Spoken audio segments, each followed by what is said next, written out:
പാലക്കാട് തൃത്താലയിൽ എസ്ഐയെ വാഹനം ഇടിച്ച സംഭവത്തിൽ ഒരാൾ പോലീസ് പിടിയിൽ. പ്രതി അലനാണ് പിടിയിലായത്. പട്ടാമ്പിയിൽ നിന്നാണ് അലൻ പിടിയിലായത്. രാത്രികാല വാഹന പരിശോധനയ്ക്കിടെ പോലീസുകാരനെ വാഹനം ഇടിച്ച് തെറിപ്പിച്ച് കടന്നു കളയുകയായിരുന്നു. മലപ്പുറം തിരൂർ വളവന്നൂരിൽ തെരുവുനായ ആക്രമണം. സ്കൂൾ കുട്ടികൾക്ക് നേരെ പാഞ്ഞെടുത്ത നായ്ക്കളുടെ പിടിയിൽ നിന്ന് കഷ്ടിച്ചാണ് കുട്ടികൾ രക്ഷപ്പെട്ടത്. ഇതിനിടെ നിലത്ത് വീണ ഇഷാ വാഹിദ് എന്ന 3ാം ക്ലാസ്സുകാരി കയ്യിൽ കിട്ടിയ ചെരുപ്പെടുത്ത് നായ്ക്കളെ എറിഞ്ഞ് ഓടിക്കുകയായിരുന്നു. പ്രദേശത്ത് തെരുവുനായ ശല്യം രൂക്ഷമാണെന്ന് നാട്ടുകാർ പറയുന്നു.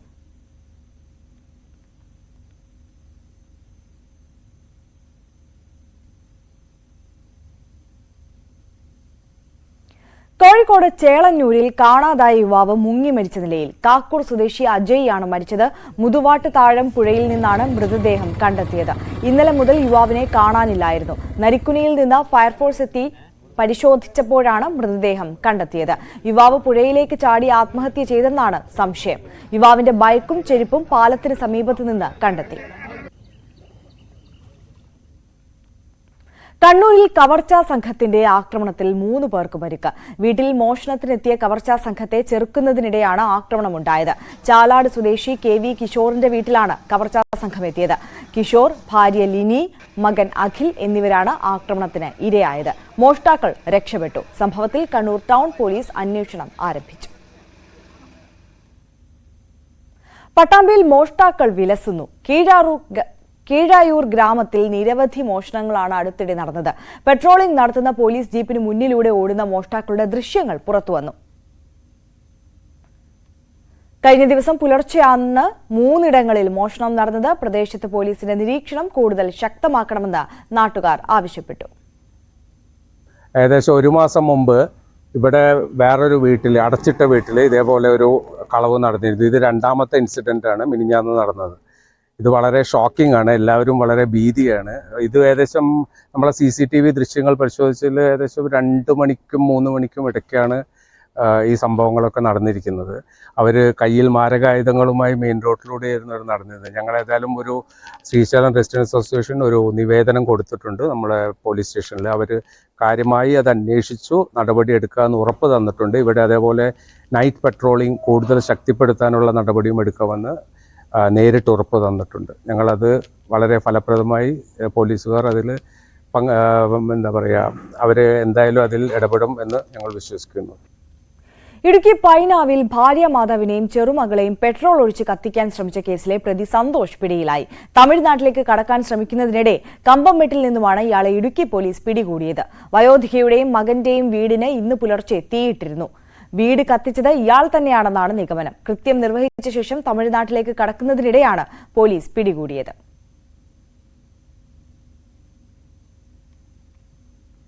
സംഭവം ഒരു 3:15 സമയത്താണ്.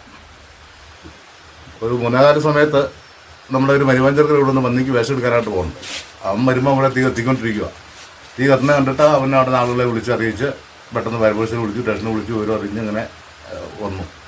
ആരാ കത്തിച്ചെന്നോ എത്ര പേരുണ്ടായിരുന്നോ ഒന്നും നമുക്കറിയത്തില്ല.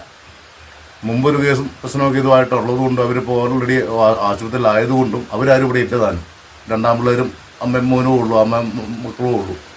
ആ കൊച്ചു 2 വയസ്സ് പ്രായമുള്ള കൊച്ചിനെ കഴിഞ്ഞ 10 ദിവസം മുമ്പ് തീ കൊത്തി അത് ആശുപത്രിയിൽ, അമ്മ സീരിയസ് ആയിട്ട് ആശുപത്രിയിൽ ഡിസ്ചാർജ് ആകുന്നൊരു കാലം പോലും ആയില്ല. അപ്പോൾ അതുകൊണ്ട് അതുമായിട്ട് ബന്ധപ്പെട്ട ആരെങ്കിലും ആണോ ഇത് ചെയ്ത്, മറ്റെന്തെങ്കിലും ആണോ നമുക്കൊന്നും അറിയത്തില്ല. കുടുംബ പ്രശ്നത്തിൽ കേസെടുക്കാത്തതിനാൽ ഭർത്താവ് പോലീസ് ജീപ്പ് അടിച്ചു തകർത്തു. ചിതറ പോലീസ് സ്റ്റേഷനിലാണ് സംഭവം. ഭാര്യയും ഭർത്താവും തമ്മിലുള്ള സാമ്പത്തിക പ്രശ്നത്തിൽ പോലീസ് കേസെടുത്തില്ലെന്ന് ആരോപിച്ചാണ് ആക്രമണം. ചിതറ പുതുശ്ശേരി സ്വദേശി ധർമ്മദാസാണ് ജീപ്പിന്റെ ഗ്ലാസുകൾ അടിച്ചു പൊട്ടിച്ചത്. ഭാര്യയുടെ ഉടമസ്ഥതയിലുള്ള വസ്തു വിറ്റ് 3 ലക്ഷം രൂപ വീട്ടിൽ സൂക്ഷിച്ചിരുന്നു. അത് ഭാര്യ എടുത്ത് ഭാര്യയുടെ വീട്ടുകാർക്ക് നൽകിയെന്നാണ് ധർമ്മദാസിന്റെ പരാതി. ഭാര്യയുടെ പേരിൽ മോഷണത്തിന് കേസെടുക്കണമെന്ന് ധർമ്മദാസ് വാശി പിടിച്ചു. പൊതുമുതൽ നശിപ്പിച്ചതിന് ഇയാൾക്കെതിരെ കേസെടുത്തു. കാസർഗോഡ് ചെറുവത്തൂരിൽ റെയിൽവേ മേൽപ്പാലത്തിനടിയിൽ വൻതോതിൽ മാലിന്യം തള്ളി. പിന്നാലെ മാലിന്യം തള്ളിയവരെ കൊണ്ടുതന്നെ തിരിച്ചെടുപ്പിച്ചു. ഹരിതകർമ്മ സേനയുടെയും നാട്ടുകാരുടെയും സഹായത്തോടെ നടത്തിയ പരിശോധനയിൽ ചീമേനിയിലെ വ്യാപാര സ്ഥാപനങ്ങളിൽ നിന്നാണ് ഇവ തള്ളിയതെന്ന് കണ്ടെത്തിയിരുന്നു. തുടർന്ന് ഉടമകളെ വിളിച്ചുവരുത്തി മാലിന്യം തിരികെ എടുപ്പിക്കുകയായിരുന്നു. സ്ഥാപന ഉടമകൾക്കെതിരെ പിഴ ചുമത്തുമെന്ന് ആരോഗ്യവകുപ്പ് അധികൃതർ പറഞ്ഞു. കച്ചവടപ്പെരുമ കുറയാതെ പാലക്കാട് വാണിയംകുളം കന്നുകാലിച്ചന്ത. ബലിപ്പെരുന്നാളിനോടനുബന്ധിച്ച് നടന്നത് 25 കോടി രൂപയുടെ കച്ചവടമാണ്. 4 ലക്ഷം രൂപ വിലയുള്ള കന്നുകളടക്കം 800 കിലോ തൂക്കമുള്ള കാലികൾ വരെ ചന്തയിലെത്തി. സംസ്ഥാനത്തെ തന്നെ ഏറ്റവും വലിയ കന്നുകാലി വ്യാപാരമാണ് വാണിയംകുളം ചന്തയിൽ നടക്കുന്നത്. മാംസത്തിന് വിലവർധന ഉണ്ടെങ്കിലും കച്ചവടത്തിന് കുറവൊന്നുമില്ല. കണ്ണൂർ, തിരുവനന്തപുരം, കാസർഗോഡ് എന്നിവിടങ്ങളിലേക്ക് വരെ ഇത്തവണ കന്നുകാലി വ്യാപാരം നടന്നത് ഇവിടെ നിന്നാണ്. ആന്ധ്ര, തമിഴ്നാട്, കർണാടക, മഹാരാഷ്ട്ര, ഹരിയാന തുടങ്ങിയ സംസ്ഥാനങ്ങളിൽ നിന്നാണ് കന്നുകാലികൾ എത്തിയത്. 55 ലോഡിലധികം കന്നുകാലികളാണ് എത്തിയത്. ഇതിനു പുറമെ നാടൻ കന്നുകളും ഇത്തവണ പെരുന്നാൾ ചന്തയിൽ കൂടുതലായി എത്തിയിരുന്നു. ഭയങ്കര വില, കാരണം ആന്ധ്രയുടെ മാട് വരല് കമ്മി, പിന്നെ തമിഴ്നാട് മാട് കമ്മിയാണ്. എന്താ പിന്നെ വരുന്ന വഴിയിലൊക്കെ പ്രശ്നങ്ങളും കാര്യങ്ങളാണ് കമ്പനിയുടെ ഉടമസ്ഥന്മാര് പറഞ്ഞത്. എന്താ നോക്കാം, നമുക്ക് നല്ല തിരക്കാ. ഇന്നിപ്പോ കണ്ടില്ല, കഴിഞ്ഞ വർഷത്തേക്കാളും തിരക്ക് കൂടുതലാ. പക്ഷെ മാടിന് വില ജാസ്തി, ഭയങ്കര വില. നമുക്ക് കഴിഞ്ഞ വർഷം 25,000 ഇപ്പൊ 50,000 കഴിക്കാൻ. അവര് പറഞ്ഞത് അവിടെ വില കൂടുതലാണ്, അവിടെ വാങ്ങാൻ കിട്ടുകയില്ല. അതാണ് ഇപ്പോഴത്തെ അവസ്ഥ. തൃശൂരും പാലക്കാടും പുലർച്ചെ വീണ്ടും ഭൂചലനം. പുലർച്ചെ 4 മണിയോടെയാണ് ഭൂചലനം ഉണ്ടായത്. തൃത്താല, ആനക്കര, കപ്പൂർ, തിരുമിറ്റക്കോട് പഞ്ചായത്തുകളിലെ വിവിധയിടങ്ങളിൽ ഭൂചലനം അനുഭവപ്പെട്ടു. സെക്കൻഡുകൾ മാത്രമായിരുന്നു ദൈർഘ്യം. കുന്നംകുളം, എരുമപ്പെട്ടി, വടക്കാഞ്ചേരി, വേലൂർ മേഖലകളിലും ഭൂചലനം അനുഭവപ്പെട്ടു. വീടുകൾക്കും വിള്ളലുണ്ടായി. കൊച്ചി ബ്രഹ്മപുരം മാലിന്യ സംസ്കരണ പ്ലാന്റിലെ ബയോ മൈനിംഗ് പുരോഗമിക്കുകയാണ്. 2.93 ലക്ഷം മെട്രിക് ടൺ മാലിന്യങ്ങളാണ് ഇതുവരെ സംസ്കരിച്ചത്. BPCLന്റെ മാലിന്യ സംസ്കരണ പ്ലാന്റും പൂർത്തീകരിക്കുന്നതോടെ മാലിന്യ സംസ്കരണത്തിൽ ബ്രഹ്മപുരം പുതിയ അധ്യായമാകുമെന്നാണ് പ്രതീക്ഷ.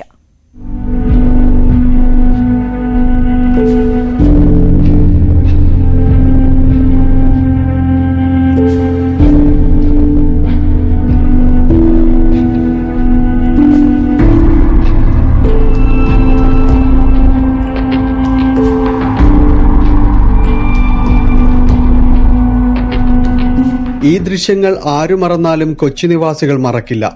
കാരണം തീപിടുത്തത്തിന്റെ ദുരിതമത്രയും കൊച്ചിയും പരിസര പ്രദേശങ്ങളും ദീർഘനാൾ ഏറ്റുവാങ്ങിയതാണ്. കൊച്ചിയിലെ ജനങ്ങളെ ശ്വാസം മുട്ടിച്ച ബ്രഹ്മപുരം മാലിന്യ സംസ്കരണ പ്ലാന്റ് ബയോ മൈനിംഗ് പദ്ധതിയിലൂടെ മുഖം മിനുക്കുകയാണ്. ഇനിയൊരു തീപിടുത്തം ബ്രഹ്മപുരത്ത് ഉണ്ടാകില്ലെന്നാണ് പ്രതീക്ഷ.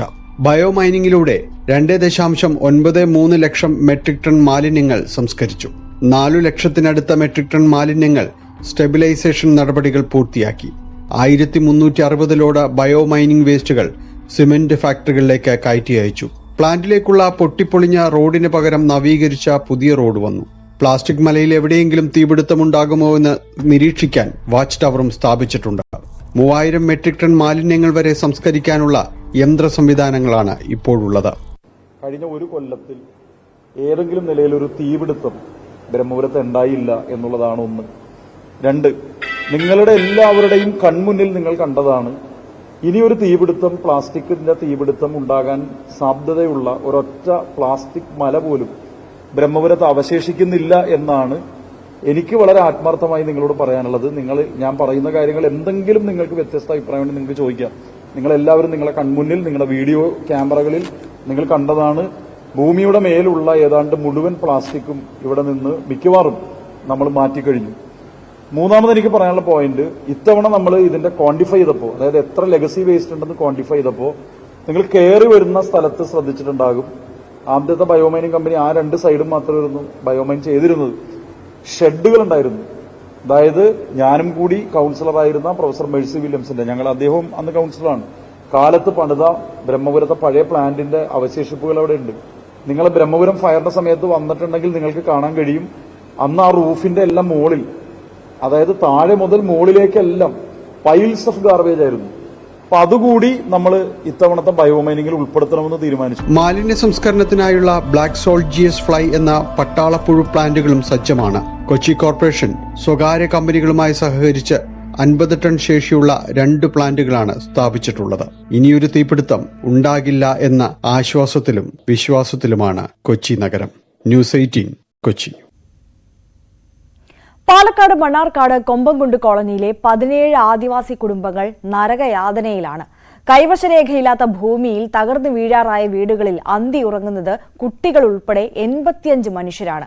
ദുരിതങ്ങളുടെ പെരുമഴക്കാലത്ത് ശുചിമുറി പോലും ഇല്ലാത്ത വീടുകളിൽ കഴിയുന്ന ആദിവാസികളോട് കനിവ് കാട്ടാതെ സർക്കാർ.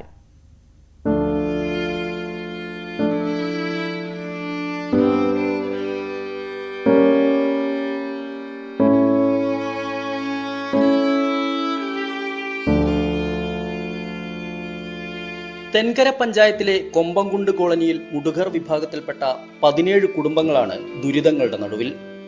ഏതു സമയവും നിലംപൊത്താവുന്ന അവസ്ഥയിൽ നിൽക്കുന്ന വീടുകൾ.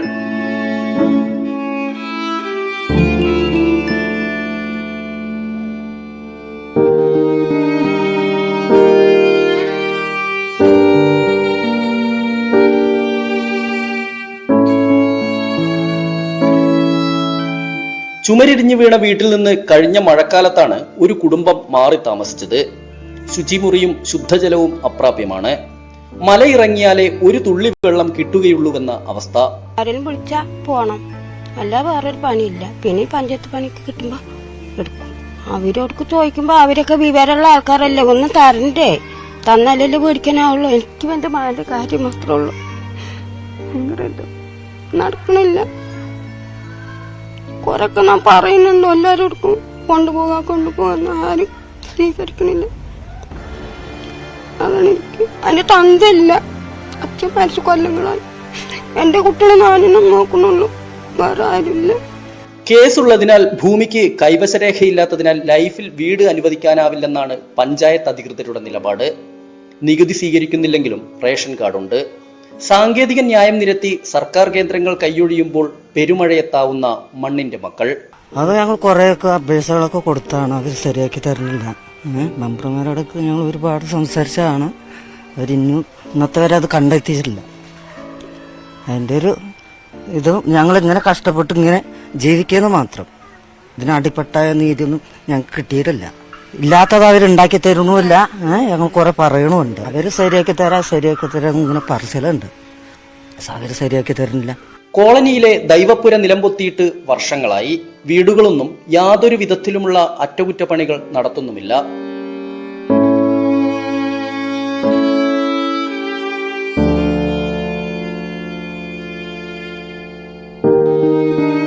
ഭൂമി സംബന്ധമായ വ്യവഹാരം നീണ്ടുപോകയാൽ കോളനിയിലുള്ളവരെ തൽക്കാലത്തേക്കെങ്കിലും മാറ്റി താമസിപ്പിക്കാനുള്ള നടപടിയിലേക്ക് അധികൃതർ കടന്നതുമില്ല. പിന്നെ എന്താ ആരെങ്കിലും ഒക്കെ എന്തെങ്കിലും പറഞ്ഞ പിന്നെ ഇവിടെ തന്നെ നിൽക്കേണ്ടി വരും, അങ്ങനത്തെ സ്ഥിതിയാണ് ഇവിടെ.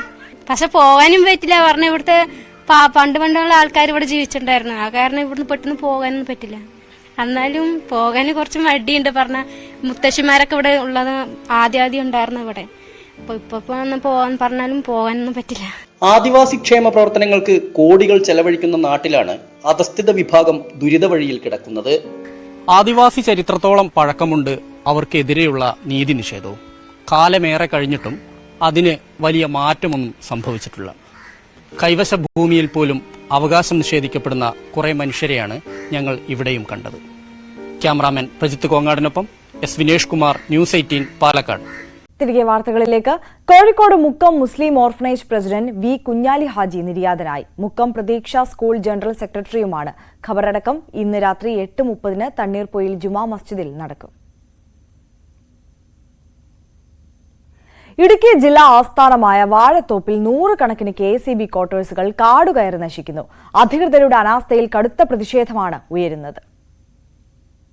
KSEBയുടെയും ഹിന്ദുസ്ഥാൻ കൺസ്ട്രക്ഷൻ കമ്പനിയുടെയും ഉദ്യോഗസ്ഥർക്ക് താമസിക്കുന്നതിനും ബന്ധപ്പെട്ട ഓഫീസുകൾക്കും വേണ്ടിയാണ് ഇടുക്കി വാഴത്തോപ്പ് പഞ്ചായത്തിലെ വഞ്ചിക്കവലയിൽ ക്വാർട്ടേഴ്സുകൾ പണിതത്. നിർമ്മാണം പൂർത്തീകരിച്ച് കമ്പനി അധികൃതർ പോയതോടെ പല കെട്ടിടങ്ങളിലും താമസമില്ലാതായി. KSEBയിലെ നിയമ തടസ്സങ്ങൾ കാരണം മറ്റാവശ്യങ്ങൾക്കോ ജനങ്ങൾക്ക് താമസിക്കുന്നതിനോ കെട്ടിടങ്ങൾ വിട്ടുനൽകിയുമില്ല. കാലങ്ങളായി ക്വാർട്ടേഴ്സുകളിൽ താമസമില്ലാതായതോടെ പലതും പൊളിച്ചു നീക്കപ്പെട്ടു. ബാക്കിയുള്ളവ സാമൂഹ്യവിരുദ്ധരുടെ താവളമായി മാറി. ഇടുക്കി ജില്ലാസ്ഥാന മേഖലയായ ഈ മഞ്ചിക്കല പ്രദേശത്ത് ഇടുക്കി പദ്ധതിയുടെ കാലത്ത് പണിതീർത്ത ധാരാളം ക്വാർട്ടേഴ്സുകളാണ് ഉപയോഗശൂന്യമായി പൊളിഞ്ഞ് കിടക്കുന്നത്. ഇത് ഉപയോഗയോഗ്യമാക്കി പൊതുജനങ്ങൾക്കും ടൂറിസ്റ്റുകൾക്കും ഒക്കെ വിട്ടുകൊടുക്കുകയാണെങ്കിൽ ഈ പ്രദേശത്ത് വളരെയധികം മാറ്റങ്ങൾ ഉണ്ടാവും എന്ന് ഞങ്ങൾ ഇതിനു മുമ്പും ഗവൺമെന്റിനോട് പൊതുപ്രവർത്തകർ എന്ന നിലയിൽ ഞങ്ങളൊക്കെ സൂചിപ്പിച്ചിട്ടുള്ളത്. പൊതുപ്രവർത്തകരും നാട്ടുകാരും നിരവധി തവണ അറ്റകുറ്റപ്പണികൾ നടത്തി മറ്റാവശ്യങ്ങൾക്കായി വിനിയോഗിക്കണമെന്നാവശ്യപ്പെട്ട് വൈദ്യുതി വകുപ്പിനെയും ജില്ലാ ഭരണകൂടത്തെയും സമീപിച്ചെങ്കിലും അധികൃതർ പരിഗണിച്ചില്ല. ആയിരക്കണക്കിന് വിനോദസഞ്ചാരികൾ എത്തുന്ന ഇടുക്കി ജില്ലാ ആസ്ഥാനത്ത് സന്ദർശകർക്ക് താമസിക്കാൻ വേണ്ടത്ര സൗകര്യങ്ങളില്ലാത്തപ്പോഴാണ് അധികൃതരുടെ അനാസ്ഥ കൊണ്ട് മാത്രം കെട്ടിടങ്ങൾ നശിക്കുന്നത്. കഴിഞ്ഞ ദിവസം വോട്ടെണ്ണലുമായി ബന്ധപ്പെട്ട് നൂറുകണക്കിന് ഉദ്യോഗസ്ഥരും പൊതുപ്രവർത്തകരും രാഷ്ട്രീയ പ്രവർത്തകരും ഒക്കെ ഈ ജില്ലാ ആസ്ഥാനത്ത് തങ്ങുന്നതിനുള്ള സാഹചര്യമുണ്ടായി. ആ സമയത്ത് ഇവിടെ വാസയോഗ്യമായിട്ടുള്ള ക്വാർട്ടേഴ്സുകളോ അല്ലെങ്കിൽ അതിനുള്ള സംവിധാനങ്ങളോ ഇല്ലാത്തതുകൊണ്ട് വളരെയധികം പൊതുപ്രവർത്തകരും ഉദ്യോഗസ്ഥരും മാധ്യമപ്രവർത്തകരും ഒക്കെ താമസസൗകര്യമില്ലാതെ വലയുന്ന ഒരു സ്ഥിതി വിശേഷം ഉണ്ടാകുകയുണ്ട്. അത് ഈ ക്വാർട്ടേഴ്സുകളൊക്കെ നവീകരിച്ചുകൊണ്ട് സാധാരണ ആളുകൾക്കൊക്കെ വാടകയ്ക്ക് വിട്ടുകൊടുക്കുന്ന ഒരു സാഹചര്യം ഉണ്ടായാൽ ഈ പ്രതിസന്ധികൾക്കൊക്കെ ഒരു പരിധിവരെ പരിഹാരമുണ്ടാകും എന്നതിൽ തർക്കമില്ല. എം മണി വൈദ്യുതി മന്ത്രിയായിരിക്കെ വാഴത്തോപ്പിലെ KSEB ക്വാർട്ടേഴ്സുകൾ നവീകരിക്കുമെന്ന് പ്രഖ്യാപിച്ചെങ്കിലും പിന്നീട് നടപടിയുണ്ടായില്ല. പല സർക്കാർ ഓഫീസുകളും ഇപ്പോഴും വാടക കെട്ടിടത്തിലാണ് പ്രവർത്തിക്കുന്നത്. ജില്ലാ ആസ്ഥാനത്തെ ആയിരക്കണക്കിന് ജീവനക്കാർക്ക് താമസിക്കാൻ സൗകര്യമില്ലാതെ ബുദ്ധിമുട്ടുമ്പോഴാണ് ഇത്രയധികം ക്വാർട്ടേഴ്സുകൾ കാടുകയറി നശിക്കുന്നത്. ഇടുക്കി ജില്ലാ ആസ്ഥാനത്ത് നിരവധി സർക്കാർ ഓഫീസുകൾ ഇപ്പോഴും വാടക കെട്ടിടങ്ങളിലാണ് പ്രവർത്തിക്കുന്നത്. അതോടൊപ്പം തന്നെ ഇവിടെയുള്ള നിരവധി ജീവനക്കാർ, ആയിരക്കണക്കിന് ജീവനക്കാരും താമസിക്കുന്നത് വാടക കെട്ടിടങ്ങളിൽ കൂടിയാണ്. എന്നാൽ KSE ബോർഡിന്റെ ഇത്തരത്തിലുള്ള നിരവധി കെട്ടിടങ്ങൾ കാടുപിടിച്ച് നശിക്കുമ്പോഴും ഇത് അധികൃതർ ഇക്കാര്യത്തിൽ ശ്രദ്ധിക്കുന്നില്ല എന്നുള്ളതാണ് പൊതുപ്രവർത്തകരും പറയുന്നത്. അതുകൊണ്ട് തന്നെ ഈ കെട്ടിടങ്ങൾ നവീകരിച്ച് ജനങ്ങൾക്കും അതുപോലെ തന്നെ നാടിനും പ്രയോജനപ്രദമാക്കണം എന്നാണ് ഉയരുന്ന ആവശ്യം. ഇടുക്കിയിൽ നിന്നും VK സ്റ്റാലിൻ, ന്യൂസ് 18. കാസർഗോഡ് വലിയപറമ്പ് ദ്വീപിനെ ഇല്ലാതാക്കുന്ന അനധികൃത മണലൂറ്റിനെതിരെ കർശന നടപടിക്കൊരുങ്ങി ഗ്രാമപഞ്ചായത്ത്. മണലെടുപ്പ് തടയണമെന്നാവശ്യപ്പെട്ട് പഞ്ചായത്ത് ഭരണസമിതി ജില്ലാ കളക്ടർക്ക് നിവേദനം നൽകി. കടലും കായലും ചുറ്റപ്പെട്ട വലിയ പറമ്പിൽ മണലൂറ്റ് രൂക്ഷമായതിനാൽ പ്രദേശങ്ങൾ കരയിടിച്ചിലിലും കടലാക്രമണത്തിലും ഇല്ലാതാകുന്ന സ്ഥിതിയാണ്. അഴിമുഖത്ത് ആഴം കൂട്ടുന്നതിന്റെ ഭാഗമായി മണൽത്തിട്ടകൾ കാലാകാലങ്ങളായി നീക്കുന്നുണ്ട്. പോർട്ടിന്റെ കീഴിൽ നൽകുന്ന പാസ് വഴി ടൺ കണക്കിന് പുഴമണലാണ് ദിവസവും എടുക്കുന്നത്. ഇതിന്റെ മറവിൽ രാപ്പകൽ വ്യത്യാസമില്ലാതെ നൂറുകണക്കിന് തോണികൾ ഓരോ ദിവസവും അനധികൃതമായി മണലെടുക്കുന്നുണ്ട്. ചന്തേര പോലീസും കോസ്റ്റൽ പോലീസും പരിശോധന നടത്തി നടപടി സ്വീകരിക്കുമെന്നും സബ് കളക്ടർ അറിയിച്ചു. മാവിലക്കടപ്പുറത്തെ തകർന്ന സംരക്ഷണ ഭിത്തി, കായലിലെയും അഴിമുഖത്തെയും മണലെടുപ്പ് പ്രദേശങ്ങൾ, ഒരിയരയിലെ കടലാക്രമണ പ്രദേശങ്ങൾ എന്നിവിടങ്ങളിലായിരുന്നു അധികൃതരുടെ സന്ദർശനം. പോർട്ടിന്റെ അധീനതയിലില്ലാത്ത സ്ഥലത്ത് നിന്നാണ് അനധികൃതമായിട്ടുള്ള മണലെടുപ്പ് നടക്കുന്നത്. നമ്മുടെ മാവിലാക്കടപ്പുറം പാലത്തിന്റെ നിലനിൽപ്പ് പോലും ഭീഷണിയാവുന്ന തരത്തിലാണ് ഇപ്പോൾ ആ സ്ഥലത്ത് പോലും വന്നിട്ട് മണലെടുക്കുന്ന ഒരു സ്ഥിതിയാണുള്ളത്. അതുകൊണ്ട് തന്നെ അനധികൃതമായിട്ടുള്ള മണലെടുപ്പിനെതിരെ അതിശക്തമായ രീതിയിൽ കക്ഷി രാഷ്ട്രീയത്തിനും മതജാതി ചിന്തകൾക്കും അതീതമായി ഈ നാടൊന്നാകെ ഒറ്റക്കെട്ടായിട്ട് മുമ്പോട്ട് പോവും. ന്യൂസ് 18 കാസർഗോഡ്. കാസർഗോഡ് തൃക്കരിപ്പൂർ ഇളമ്പച്ചി റെയിൽവേ അടിപ്പാത മേൽക്കൂര നിർമ്മാണം പുനരാരംഭിക്കാൻ പഞ്ചായത്തിന്റെ ഇടപെടൽ. മേൽക്കൂരയ്ക്ക് മുകളിൽ ABC കേബിൾ വലിക്കാൻ തൃക്കരിപ്പൂർ ഗ്രാമപഞ്ചായത്ത് KSEBക്ക് പണം നൽകും. അടിപ്പാത പൂർത്തിയാക്കിയത് മുതൽ വെള്ളക്കെട്ട് രൂക്ഷമാണ്. 2 മോട്ടോർ ഉപയോഗിച്ച് നിരന്തരം വെള്ളം നീക്കം ചെയ്താണ് മഴക്കാലത്ത് അടിപ്പാത സംരക്ഷിക്കുന്നത്. പ്രശ്നത്തിന് പരിഹാരമെന്ന നിലയിലാണ് റെയിൽവേ മേൽക്കൂര നിർമ്മാണം ആരംഭിച്ചത്. മുകളിലൂടെ വൈദ്യുതി ലൈൻ കടന്നു പോകുന്നത് ചൂണ്ടിക്കാട്ടി KSEB മേൽക്കൂര നിർമ്മാണം നിർത്തിവയ്പ്പിക്കുകയായിരുന്നു. 3 മാസമായി മേൽക്കൂര നിർമ്മാണം തടസ്സപ്പെട്ടിരുന്നു. ഇതിനാണ് ഇപ്പോൾ പരിഹാരമായത്. നിലവിലെ ലൈനിന് പകരം ABC കേബിൾ സ്ഥാപിച്ചത് പ്രശ്നത്തിന് പരിഹാരം കാണാൻ തൃക്കരിപ്പൂർ ഗ്രാമപഞ്ചായത്ത് ഭരണസമിതി KSEBക്ക് നിർദ്ദേശം നൽകി. ഇതിനുള്ള ചെലവ് ഗ്രാമപഞ്ചായത്ത് വഹിക്കും. അവിടെ ഒരു വലിയൊരു അപകടം പതിയിരിക്കുന്നതായി ബോധ്യപ്പെട്ടു. അതിന് മുകളിലെ കൂടി ലൈൻ കടന്നു പോകുന്ന രംഗം കാണുകയും അടിയന്തരമായി ആ പ്രവൃത്തി നിർത്തിവെക്കാൻ റെയിൽവേയോട് ആവശ്യപ്പെടുകയും ചെയ്തു. അതിന്റെ അടിസ്ഥാനത്തിൽ റെയിൽവേ പ്രവൃത്തി നിർത്തിവെച്ചു. ഇത് ശ്രദ്ധയിൽപ്പെട്ട ഉടനെ ഞങ്ങൾ അടിയന്തരമായി ആ പണി പൂർത്തീകരിക്കാൻ എന്താണ് വേണ്ടത് KSEBയുമായി ബന്ധപ്പെട്ടപ്പോൾ അതിന് ABC കേബിൾ ഇട്ട് കഴിഞ്ഞാൽ പ്രശ്നം പരിഹരിക്കാൻ പറ്റും. അപ്പോൾ അതിനാവശ്യമായ എസ്റ്റിമേറ്റ് തരുവാൻ അവരോട് ആവശ്യപ്പെട്ടു. അതിൻ്റെ എസ്റ്റിമേറ്റ് തയ്യാറാക്കിയിട്ടുണ്ട്. ഏതായാലും ഭരണസമിതി യോഗ തീരുമാനപ്രകാരം അതിൻ്റെ കേബിളിന് ആവശ്യമായ സംഖ്യ പഞ്ചായത്ത് ഡെപ്പോസിറ്റ് ചെയ്യുകയും മഴക്കാലത്തിന് മുമ്പേ പൂർത്തിയാക്കേണ്ട പ്രവൃത്തിയാണ് സാങ്കേതിക പ്രശ്നങ്ങൾ കാരണം നീണ്ടുപോയത്. KEB കേബിൾ ലൈൻ സ്ഥാപിച്ചാൽ പിന്നാലെ റെയിൽവേ കരാറുകാരൻ മേൽക്കൂര നിർമ്മാണം പുനരാരംഭിക്കുമെന്നാണ് പ്രതീക്ഷിക്കുന്നത്. ന്യൂസ് 18 തൃക്കരിപ്പൂർ. സിറോ മലബാർ സഭയിലെ കുർബാന ഏകീകരണവുമായി ബന്ധപ്പെട്ട സർക്കുലർ വായിക്കുന്നതിനെ ചൊല്ലി എറണാകുളം അങ്കമാലി അതിരൂപതയിൽ തർക്കം. സർക്കുലർ കത്തിച്ചും കീറിയെറിഞ്ഞും വിമത വിഭാഗം പ്രതിഷേധിച്ചപ്പോൾ ഉദയംപേരൂർ സൂനദോസ് പള്ളിയിൽ സർക്കുലർ വായിക്കാത്തതിനെ ചൊല്ലിയുള്ള തർക്കം കയ്യാങ്കളിയിലേക്കെത്തി. ഇടപ്പള്ളി സെന്റ് ജോർജ് പള്ളിക്ക് പുറത്തും സമാന അന്തരീക്ഷമായിരുന്നു. സിറോ മലബാർ സഭയിലെ കുർബാന ഏകീകരണ വിഷയവുമായി ബന്ധപ്പെട്ടുകൊണ്ട് എറണാകുളം അങ്കമാലി അതിരൂപതയിൽ വലിയ രീതിയിലുള്ള ഒരു തർക്കങ്ങളിലേക്ക് കാര്യങ്ങൾ കടന്നിരിക്കുന്നു എന്നതാണ്. ജൂലൈ 3-നകം ഈ കുർബാന ഏകീകരണം കർശനമായി നടപ്പാക്കുമെന്ന് വ്യക്തമാക്കിക്കൊണ്ട് സഭാ നേതൃത്വം തന്നെ അറിയിച്ച സർക്കുലർ അത് പള്ളികളിൽ വായിക്കാനെന്ന് നിർദ്ദേശം നൽകിയിരുന്നു. ജൂലൈ 4 മുതൽ ഇത് നടപ്പാക്കാത്ത പുരോഹിതരടക്കം സഭയ്ക്ക് പുറത്തെന്ന വളരെ വ്യക്തമായ നിർദ്ദേശമാണ് ഇതിലുള്ളത്. അതോടൊപ്പം തന്നെയും അന്നു മുതൽ ഈ സഭാ പുരോഹിതർ തന്നെയും സഭാവൃത്തിയുമായി ബന്ധപ്പെട്ട കൂദാശകൾ നൽകുന്നതിനടക്കം വിവാഹങ്ങൾ നടത്തിക്കൊടുക്കുന്നതിന് പോലും സാധുതയില്ല എന്ന് വളരെ തീവ്രമായി തന്നെ അതിൽ രേഖപ്പെടുത്തുകയും ചെയ്തിട്ടുണ്ട്. അതുകൊണ്ട് കർശനമായൊരു നടപടികളിലേക്ക് സഭ ഔദ്യോഗികമായി കടക്കുന്നു എന്ന് തന്നെ വ്യക്തമാക്കിക്കൊണ്ടാണ് സർക്കുലർ പുറത്തുവന്നത്. ഈ സർക്കുലറിനെതിരെ കഴിഞ്ഞ ദിവസങ്ങളിൽ തന്നെയും പ്രതിഷേധങ്ങൾ ഉയർന്നിരുന്നു. ഇന്ന് എറണാകുളം അങ്കമാലി അതിരൂപതയിൽ കൂടുതലും വൈദികരും ഒരു വലിയ വിഭാഗം വിശ്വാസികളും പിന്തുണയ്ക്കുന്ന വിമത വിഭാഗത്തിനാണ് ഭൂരിപക്ഷമുള്ളത്. അതുകൊണ്ട് തന്നെയും സഭയുടെ നേരത്തെയുള്ള പല ഉത്തരവുകളും വായിക്കാത്തതുപോലെ ഈ സർക്കുലറും അവർ തള്ളുകയാണ് ഉണ്ടായത്. 357ഓളം വരുന്ന ഇടവകകളിൽ വളരെ കുറച്ചിടങ്ങളിൽ മാത്രമാണ് ഇത് വായിക്കാൻ ഉള്ളൊരു സാഹചര്യമുണ്ടായത്. അതോടൊപ്പം തന്നെ വലിയ രീതിയിലുള്ള പ്രതിഷേധങ്ങളിലേക്കും ഇത് കടന്നു വന്നുവെന്നാണ്.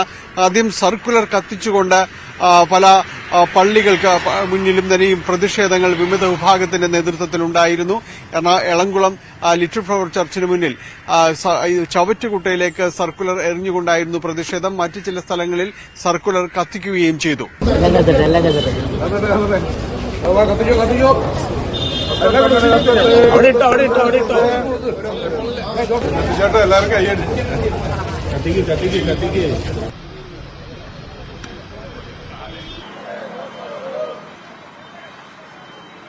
ഉദയംപേരൂർ സുനഹദോസ പള്ളിയിൽ സർക്കുലർ വായിക്കാത്തത് ചോദ്യം ചെയ്തുകൊണ്ട് ഔദ്യോഗിക പക്ഷത്തെ വിശ്വാസികൾ രംഗത്ത് വന്നു. അവർ എന്തുകൊണ്ട് ഇത് വായിക്കുന്നില്ല എന്ന് ചോദിച്ചു. മറുവിഭാഗവും അതിനെ എതിർത്തുകൊണ്ട് ആ പള്ളിക്കകത്ത് തന്നെ ശബ്ദമുയർത്തിയതോടെ പള്ളിക്കകത്ത് വലിയ രീതിയിലുള്ളൊരു സംഘർഷത്തിലേക്ക് സാഹചര്യങ്ങൾ നീണ്ടു. കിട്ടിയ ലേഖനവും എനിക്ക് വായിക്കേണ്ട ആവശ്യമില്ല. ദയവായിട്ട് കുർബാനയെ തടസ്സപ്പെടുത്തരുത്. ഇത് കഴിഞ്ഞിട്ട് നമുക്ക് സംസാരിക്കണം.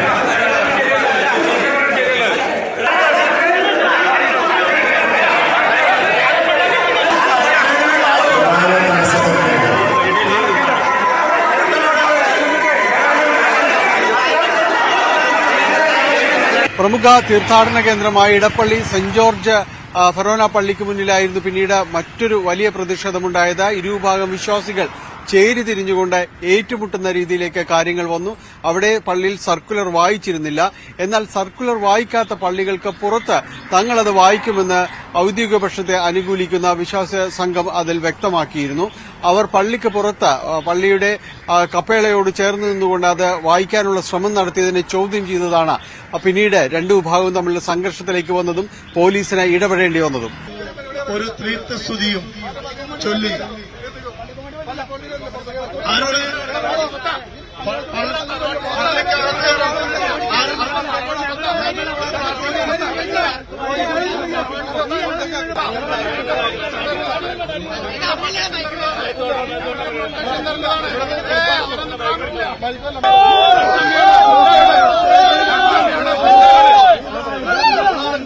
കുർബാന ഏകീകരണ വിഷയം ഇപ്പോൾ സിറോ മലബാർ സഭയിൽ വലിയ തർക്കങ്ങളിലേക്ക് നീങ്ങുമ്പോൾ അതിൽ എറണാകുളം അങ്കമാലി അതിരൂപതയിലാണ് വലിയ സങ്കീർണമായ പ്രശ്നങ്ങളുള്ളത്. മറ്റിടങ്ങളിൽ താരതമ്യേന ഇത്തരം കാര്യങ്ങളെല്ലാം തന്നെ പരിഹരിച്ച് മുന്നോട്ട് പോകുമ്പോൾ എറണാകുളം അങ്കമാലി അതിരൂപതയിൽ അത് ഒരു ക്രമസമാധാന പ്രശ്നമായിട്ട് മാറുന്നു എന്നതിന്റെ സൂചനകളാണ് ലഭിക്കുന്നത്. ജൂലൈ 3-നകം ഇത് നടപ്പാക്കിയില്ല എങ്കിൽ അങ്ങനെയുള്ള വിശ്വാസികളും അതോടൊപ്പം വൈദികരും സഭയ്ക്ക് പുറത്ത് എന്നാണ് സഭാ നേതൃത്വം തന്നെ അറിയിച്ചിട്ടുള്ളത്.